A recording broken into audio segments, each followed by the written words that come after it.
Front and Center.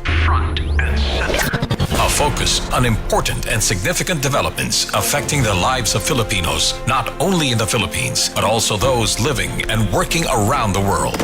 Join us in Front and Center. Here on Radyo Pilipinas World Service. Good morning to all of our listeners here on Radyo Pilipinas World Service. Welcome to another edition of Front and Center, where we put very significant issues affecting our country, the Philippines, as the program title says, Front and Center. On behalf of our colleague, Jerome Toledo, I am your host for today, Steph Vicente, joining you all for a 30-minute worth of talk discussing important matters with our government officials, people from the private sector, or even members of the academe. As seen through our video live streaming, you may watch and listen to Front and Center through our Facebook page. Just search Radyo Pilipinas World Service. The same goes for our YouTube channel. Meanwhile, we also have an audio live streaming thanks to the Evox PBS receiver app. You may download the said application via Google Play Store if you are using an Android phone or via App Store if you are using an iPhone. Once you have entered the Evox PBS receiver app, just find the logo of Radyo Pilipinas World Service in order for you to be able to listen live to our programs such as Front and Center. Now, we're waiting for the possible speech of Philippine President Ferdinand R. Marcos Jr. as he leads the presentation of 8 petroleum service contracts or PSCs during a ceremony at the Kalayaan Hall in Malacañang Palace today, October 8, 2025. Just for an advancer or backgrounder, the Department of Energy or DOE, through its Philippine Conventional Energy Contracting Program or PCECP, the government's transparent and competitive system for awarding service or operating contracts for coal and petroleum, evaluated applications that were determined to be legally, technically, and financially qualified to enter into PSCs for their respective areas. Launched in 2018, the PCECP aims to promote exploration activities in areas with potential energy resources, both predetermined and nominated. Among the PSCs being presented today are exploration areas across the Sulu Sea, Cagayan, Cebu, Northwest Palawan, East Palawan, and the Central Zone. As we wait for the speech of our president, we will talk about the idea floated by Senate Minority Leader Alan Peter Cayetano, where he presented in a Facebook post last Sunday the possibility of conducting a snap election. This is amid the investigation on corruption behind anomalous flood control projects. Senator Cayetano appealed to all sitting government officials from Congress to Malacañang to resign and give way to a snap election for a completely new set of leaders. In a statement posted on his social media page or on his official social media page, Cayetano said this may be the only way to rebuild public trust in the country's political institutions. He said the series of corruption scandals hounding the government has eroded the very foundation of our people's faith in leadership, and that genuine accountability requires more than words from public officials. Let me read the entirety of Senator Cayetano's Facebook post, and I quote, "A blessed Sunday reflection on trust or tiwala. Through God's grace and mercy, public office is public trust. While we see in social media and surveys that politicians and political figures have their own group of genuine supporters, I dare say, now more than ever in our history, politicians are suspects. People have lost trust in government and government officials. Honestly, who can blame them? So here's a thought. What if we all just resign and allow a snap election? From the President, Vice President, Senate, and Congress, with one important addition: no incumbent from the above can run for one election cycle. National government has its bureaucracy and will continue to run. Governors, mayors, and barangay chairpersons are generally trusted and will be in place. No drama, no excuses, no recycling, just a clean slate for the Filipino people. A turning point leading to renewal and revival. Instead of people power, sacrifice from people's servants. If we truly serve them, then starting over shouldn't scare us, because real change starts with radical honesty and the courage to admit when it's time to step aside. We should all just consider this what if and pray about it. This statement of Senator Cayetano made waves this week, prompting reactions from different individuals and groups. Before we proceed to our discussion, we will just have a short break, and when we come back, we will continue our discussion, and also we will air the President's speech once it's ready. Paliwanag mo sa tao na hindi totoo yan. Dahil ang totoo, yung totoo ang dapat ninyong malaman. Nagkalat sa internet ang fake news Ang o ginagawa mali ng at fake news, tinatapon niyo yung tao. What they are doing is creating panic. We say no. Yung pagkalat ng fake news. And some of it's dangerous. Sana iwasan po natin pag-spread ng fake news. At di magpapakalat ng disinformation at misinformation ang kasulukuyang administrasyon. Stop telling us fake news because you're wrong. Para sa totoo at mapagkakatiwalaang mga balita at impormasyon, Radyo Pilipinas. This is a public service announcement. Discipline is the key. Umiwas sa aksidente sa daan. Ang pagmamaneho ay may kaakibat na responsibilidad, hindi basta mapaandar lang ang sasakyan. Kilatisin ang sarili, ang kahandaan sa manibela, siguruhing inyong konsentrasyon ay hindi magagambala. Importante rin na ating laging isipin, init ng ulo ay huwag pairalin, bagkus kaligtasan ng lahat ang siyang dapat unahin. Isang mahalagang paalala mula sa Presidential Broadcast Service at Radyo Pilipinas, Radyo Publiko 738. This is a public service announcement. Public service announcement From PBS, Presidential Broadcast Service at Radyo Pilipinas, Radyo Publiko 738. Front and center. Front and center. Here on Radyo Pilipinas World Service. And now we're back here in the program Front and Center. This has been your host, Steph, Vicente, on behalf of our colleague Jerome Toledo.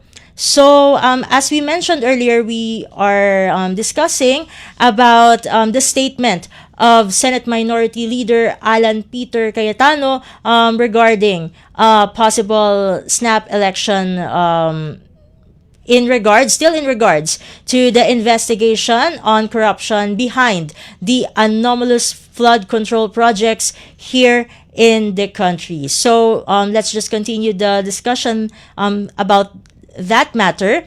So first, what were the reactions regarding his statement? Malacanang has dismissed Senator Cayetano's statement as wishful thinking.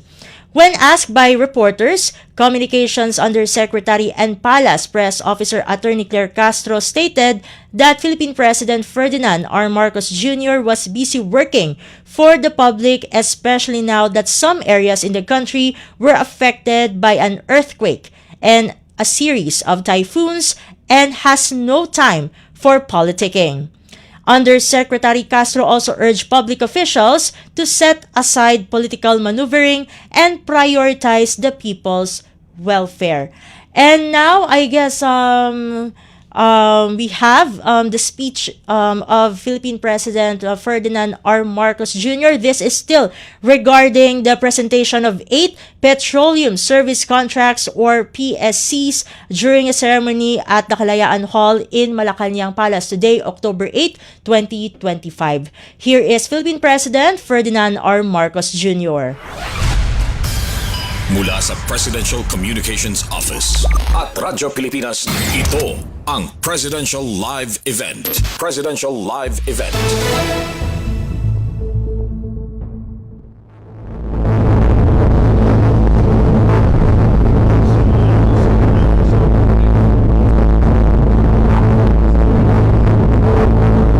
The Diplomatic Corps, members of the Cabinet who are here with us this morning, the BARM government officials led by Chief Minister Abdul Rauf Makakua, our key partners in the energy sector, my fellow workers in government, distinguished guests, ladies and gentlemen, a good day to all.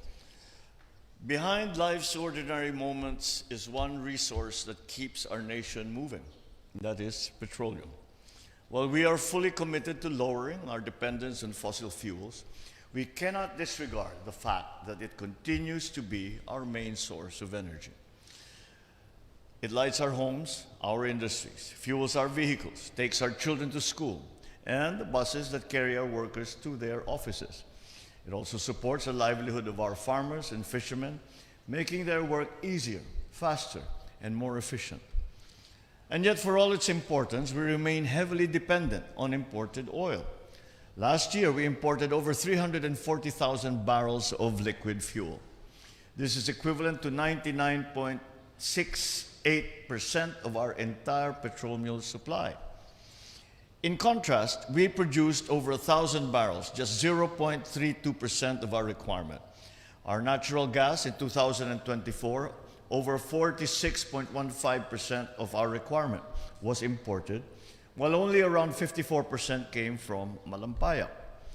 These numbers attest to our reliance on imported fuel, making us vulnerable to forces beyond our control.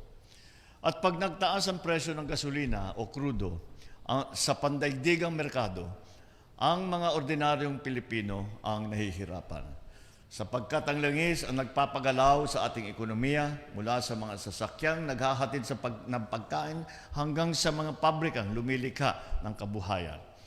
Kapag tumaas ang presyo ng langis, tataas ang pamasahe, ang presyo ng mga bilihin at halaga ng kuryente. Ginagawa po namin ang lahat upang matigil ito. And that is why today's presentation of 8 service contracts is a deliberate step towards securing our energy future. Unlocking over $200 million in investment, these service contracts represent our continued effort to attain greater energy security and therefore economic stability and self-reliance. Through these service contracts that will pave the way for explorations in Palawan, Sulu, Cagayan, Cebu, and Central Luzon, we open new opportunities for our energy sector. In the vast waters of Palawan and the Sulu Sea, we are exploring offshore oil and gas reserves. There are also known petroleum resources potential in the provinces of Cagayan and in Cebu.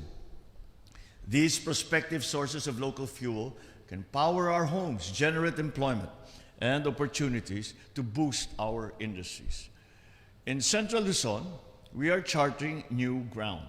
We are venturing into the exploration of hydrogen, a clean, zero-carbon source of energy that holds immense promise for our country and for the world. Even more remarkable, these are the very first service contracts for the exploration of native hydrogen gas in our history. This signals our readiness to lead in sustainable innovations. Consequently, these efforts will capture the interest of more international partners to invest in our country and to join our quest to discover new indigenous resources. This progress would not have been possible without our private partners and investors who are with us today. But with every partnership comes a greater challenge to ensure that progress is achieved with integrity, responsibility, and with respect for our people. But always know that this administration continues to find practical and sustainable ways to attract and to sustain more investments in the energy sector. Just last month, the Department of Energy issued a circular granting special allowances to petroleum service contractors. This will encourage exploration in new petroleum, promote gas development in remote areas, and allow fair cost recovery. Through the Energy Virtual One-Stop Shop platform, We are also streamlining the energy permitting process. This way, we hope to cut red tape, eradicate bureaucratic delays, and reduce unnecessary paperwork. Rest assured that we will not stop here. We will continue to update and upgrade our processes to make them more responsive to the needs of our investors and our communities. In return, I encourage our investors to turn your investments into engines of progress. Operate with accountability, with respect for the environment, and fairness towards the communities that host your operations. Let us prove that responsible enterprise and national development can go hand in hand. That growth built on transparency and responsibility is growth that will last. At sa ating mga kababayan, nagsisikap ang pamahalaan sa pag-aaral, pagtuklas at pagpapaunlad ng likas na yaman ng ating bansa upang ito'y mapakinabangan ng bawat isang Pilipino. Sa pamamagitan ng mga service contract na ito, magkakaroon ng kasiguruhan sa supply at enerhiya sa ating bansa. Sapat na enerhiya para tugunan ang pangangailangan hindi lamang sa ngayon, kundi para na rin para sa kinabukasan ng ating mga anak at ang ating mga susunod na henerasyon. Together, let us power a bagong Pilipinas that stands on its own, secure in its energy, strong in its economy, and steady in its commitment to future generations. Thank you all very much. Mabuhay ang bagong Pilipinas. Magandang umaga po sa inyo lahat. Thank you, Mr. President. And you just heard the message of Philippine President Ferdinand R. Marcos Jr. This is still related to the presentation of 8 petroleum service contracts or PSCs during a ceremony at the Kalayaan Hall in Malacanang Palace today, October 8, 2025.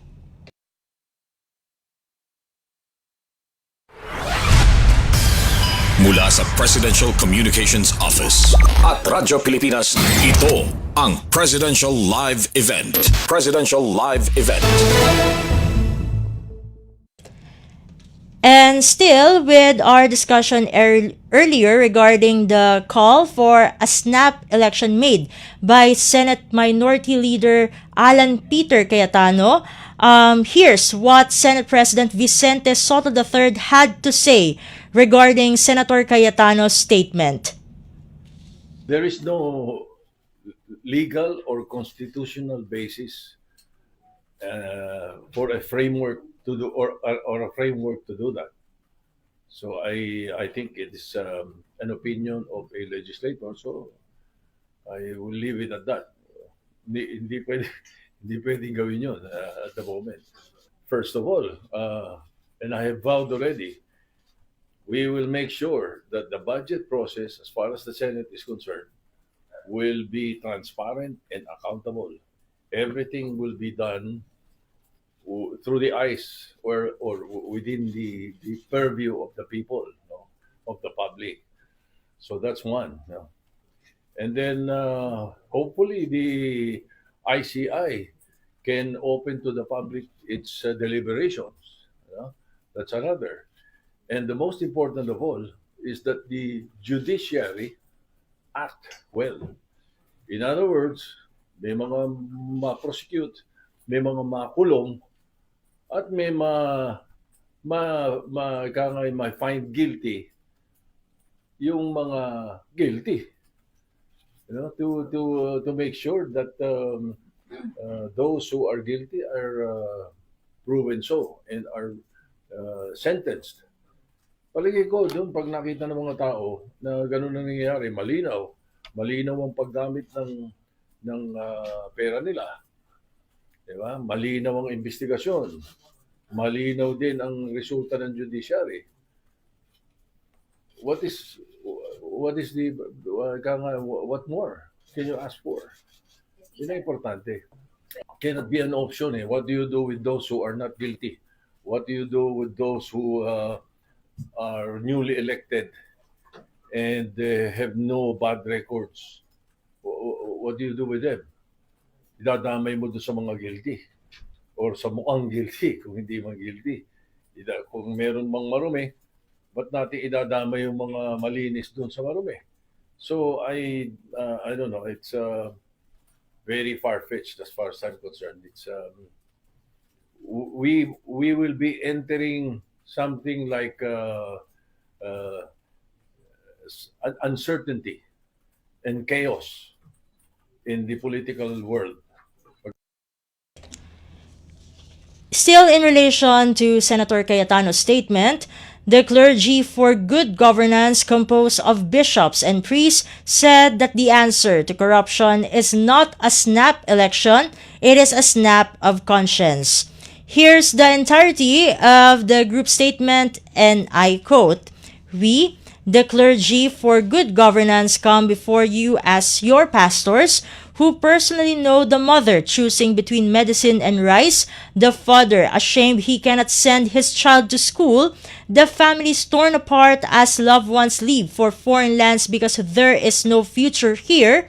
We know your struggles are not statistics. This is why we must speak. We say this with moral clarity. The answer to corruption is not a snap election. It is a snap of conscience. Before seeking new power, bring justice to the people you have wronged. Hold accountable all who plundered our nation, whoever they are, however powerful. Let them face the law, stay behind bars, and be perpetually disqualified from office. No resignation, no political maneuvering can erase the injustice done to the Filipino people. Every peso stolen is not just a number, it is the child who dies from preventable disease, the farmer drowning in debt, the graduate with no work. Every stolen peso has a face, a name, a soul crying out to God. On August 22, we came to the Senate not as protesters but as priests to pray with breaking hearts and call our leaders back to God. And we are ready to return with ashes in our hands to remind our leaders that power is temporary but justice is eternal. We do this not to shame but to save, to call them back before it is too late. We will pray, but we will not be silent. Repentance must be seen in reform, not rhetoric. Justice must rise before elections. To our people, we stand with you, we walk with you. We will not stop praying, we will not stop speaking, and we will not abandon you in this fight for justice. The Philippines does not need a snap election. It needs truth, justice, and a conversion of hearts. Meanwhile, through an interview in the newscast Ang Pilipinas Ngayon, we got the reaction of the Commission on Elections or COMELEC in relation to the proposed snap polls. Here's the portion of the interview with COMELEC spokesperson Director John Rex Laudianco.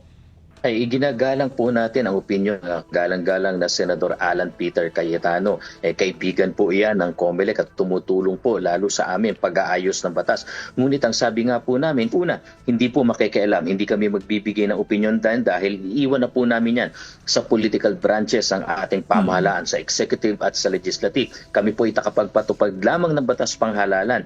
At isa pa po sa isang banda, tinitignan natin ang ating saligang batas po noong 1987. Wala na po iyang snap elections para po panghalili kung sakaling mag-resign, mamatay o ma-incapacitate ang ating Pangulo. May succession na po dyan, pati po sa ating Vice President. Meron na rin pong nakalagay na provision sa ating Constitution. Kung sakali man po sa ating senador at sa mga kongresista na walang succession provision po sa ating Constitution, ang solusyon naman po dyan ay special elections kung sakali mang maganap yung pagiging vacancy. Tsaka kung titignan po natin ang kasaysayan, nagkaroon po tayo ng snap elections noong 1986, bunsod ng batas. Batas pambansa bilang 0883 na kung saan talagang sinabi may snap elections ng February 7, 1986 para sa Pampanguluan. So ano po ang tungkulin dito ng COMELEC? Kung magkakaroon po ng batas, kung pa ito'y mapapahintulutan sa ilalim ng ating Constitution, kung ito po it will stand the test of constitutionality at batas po yan, wala po magagawa ang COMELEC. Kami naman po ay magpapatupad yan. Dalawang bagay lang po siguro ang lagi namin hinihiling. Una, sapat na panahon dahil ito po kahit ilang posisyon lang po yan, national positions. At pag national positions, national election po ang kategorya niyan. Ganun kalaki. At pangalawa, malaking pondo po ang kailangan natin dahil hindi na po sanay ang ating mga kababayan sa manual elections ng nationwide. Mas mabilis, mas maayos at mas nagtitiwala na po ang ating kababayan sa automated elections. And you just heard COMELEC spokesperson, Director John Rex Laudianco. At this point, we'll now be ending today's edition of Front and Center. We would like to thank our technical staff composed of Milo Jonella, Susan Aison, Hiro Lucero, and Justin Osias. We would also like to thank one of our interns, Will. Thank you for assisting us today. Also, thank you as well to our station manager, Mr. Ray Sampang. Until the next episode of Front and Center, on behalf of Jerome Toledo, this has been Steph Vicente. Good day and stay safe, everyone. You have just heard and watched Front and Center. Front and Center. Join us again for another edition here on Radyo Pilipinas World Service. Front and Center.